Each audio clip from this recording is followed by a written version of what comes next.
जंगल में हल्की हल्की हवा चल रही थी। पक्षियों की चहचहाट जंगल में गूंज रही थी। टूनी चिड़िया और गुड़िया एक पेड़ की डाल पर बैठे थे। गुड़िया अपने छोटे छोटे पंखों से उड़ने की कोशिश कर रही थी। मम्मा देखो, मैं अब ऊंचा उड़ सकती हूँ। बहुत अच्छा गुड़िया बेटा, दिन पर दिन बहादुर होती जा रही हो, लेकिन ध्यान रखना, आसमान में उड़ने से पहले जमीन को देखना मत भूलना। मम्मा, जमीन पर कोई खतरा होता है क्या? हाँ बेटा, जंगल में कई तरह के खतरे हैं जिससे हमें बचना जरूरी होता है। सबसे बड़ा खतरा है लालच और धोखा है। एक समय की बात है, कालू कौवा अपने खेत में खेती किया करता था, जिससे उसकी रोजी रोटी चलती थी। लेकिन उसके मन में लालच आ गया था। तभी उसकी एक घर पर नजर जाती है जिसमें पंख लगे हुए थे। अरे ये क्या है? पंख वाला घर? ये जरूर कोई जादुई घर है। कालू कौवा धीरे धीरे उस घर के ओर बढ़ता है और उस घर के अंदर चला जाता है। जैसे ही वो उस घर के अंदर जाता है, घर हवा में उड़ने लगता है और उड़ते उड़ते आसमान की ओर जाने लगता है। अरे ये घर कैसे उड़ने लगा? अरे रुक जा, अरे रुक जा, अरे ये घर कहाँ ले जा रहा है? घर उड़ते उड़ते आसमान में चला गया और एक सुंदर जगह पर जाकर ठहर गया। कालू कौवा अचंभित हो गया और अपने आसपास देखने लगा। ओ तेरी की, ये तो स्वर्ग है भाई, ये तो स्वर्ग है। पंख वाला घर तो सच में जादुई है। क्या बात है। कालू कौवा स्वर्ग में इधर उधर घूमने लगा। सब कुछ इतना सुंदर और भव्य था कि तभी उसकी नजर सोने के पत्थरों पर पड़ी। पत्थरों को देखकर उसकी आंखें चमक उठी। ओ तेरी की, ये तो सोने का पत्थर है भाई। इस सोने के पत्थर को बेचकर तो मैं माला माल हो जाऊंगा।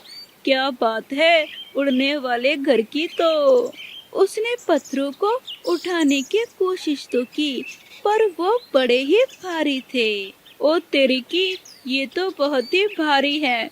मुझे किसी की जरूरत पड़ेगी इसे उठाने के लिए। फिर कालू कौवे ने कुछ सोचा और उस घर के अंदर चला गया और वापस धरती पर आ गया और भागा भागा अपने दोस्तों के पास पहुंचा और सोने के पत्थर के बारे में बताने लगा। सब उसकी बातें सुनकर हंसने लगे।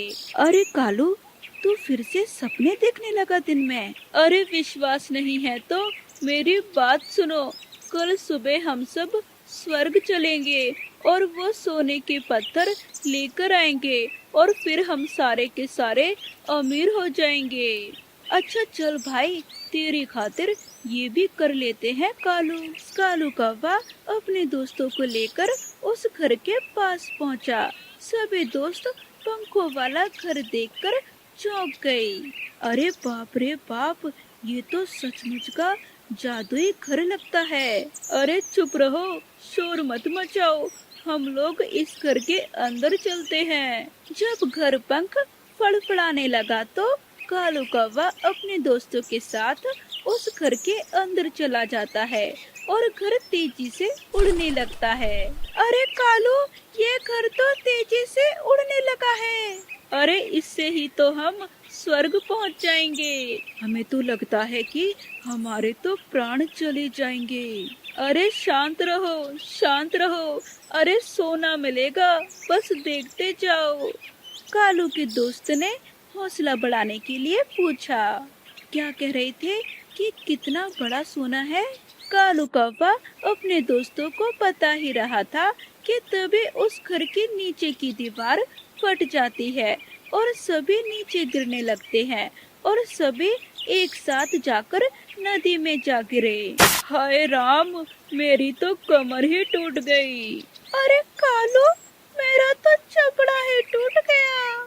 सभी को समझ में आ गया था कि उन्होंने लालच में आकर बहुत बड़ा जोखिम ले लिया था। मुझे माफ कर दो दोस्तों, मैंने लालच में आकर बहुत बड़ी गलती की है। कालू के दोस्तों ने उसे माफ कर दिया और सबने सबक भी सीख लिया था। टूनी चिड़िया अपनी बेटी गुड़िया को पूरी कहानी बताती है। ठीक है मम्मा, मैं आपकी बातों का पूरा ख्याल रखूंगी। और उस दिन के बाद टूनी चिड़िया अपनी बेटी गुड़िया के साथ अपने घर आ जाती है।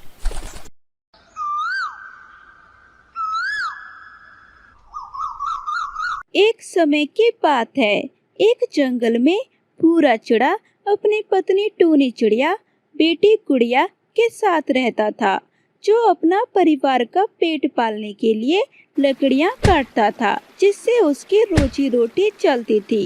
एक दिन वो नदी के किनारे लकड़ियां काट रहा था।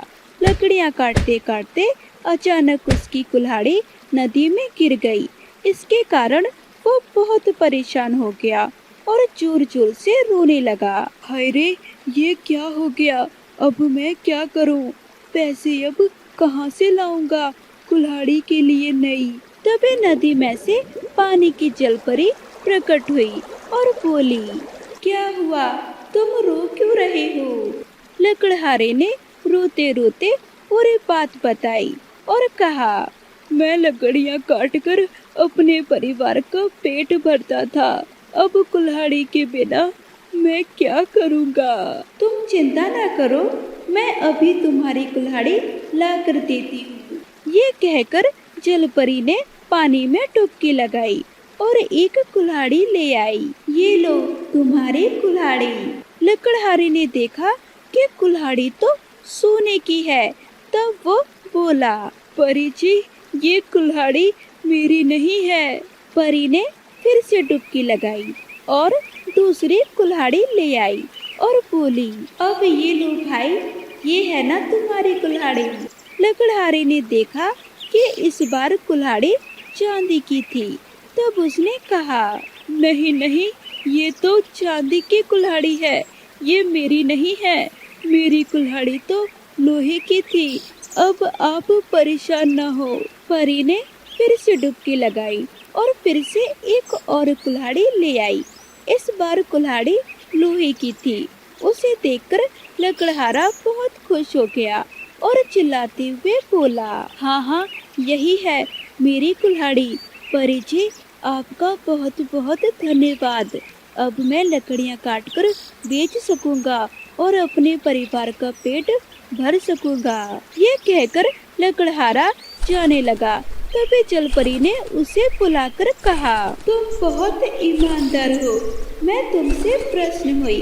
ये लो, तुम अपनी कुल्हाड़ी के साथ ही साथ सोने और चांदी की कुल्हाड़ियाँ भी ले जाओ। ये मेरी तरफ से भेंट है। और इस तरह लकड़हारा तीनों कुल्हाड़ियाँ लेकर खुशी खुशी घर चला गया। और शाम को ये बात उसने अपने दोस्तों को भी बताई। दोस्तों को आश्चर्य हुआ पर खुशी भी हुई। उनमें से एक बड़ा ही लालची कालू कौवा था। अगले ही दिन उसने अपनी कुल्हाड़ी उठाई और ठीक उसी जगह पर पहुंचा जहां पर भूरा चिड़ा की कुल्हाड़ी गिरी थी। वो पेड़ पर लकड़ियां काटने लगा और जानबूझकर कुल्हाड़ी को नदी में गिरा दिया।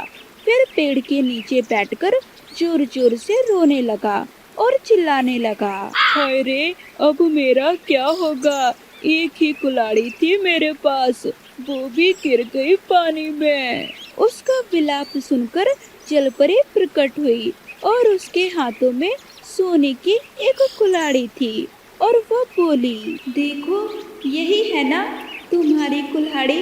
कालू कौवा तुरंत ही खुश होकर कहने लगा, हाँ हाँ परी जी, यही है मेरी कुल्हाड़ी। कुल्हाड़ी लेने के लिए जैसे ही वो आगे बढ़ा, तभी जलपरी नदी के बीच में चली गई और बोली, रुको, वहीं ठहर जाओ, तुम तो बड़े ही बेईमान निकले, अब तो तुम्हें कुछ भी नहीं मिलेगा। ऐसा कहकर जलपरी पानी के अंदर चली गई। बेईमान कालू कौवे को खाली हाथ घर लौटना पड़ा। लालच में आकर उसने अपनी कुल्हाड़ी भी गंवा दी। खुशियाँ उसी को मिलती है जो ईमानदारी से पढ़ता है, इसलिए कहते हैं लालच बुरी बला है।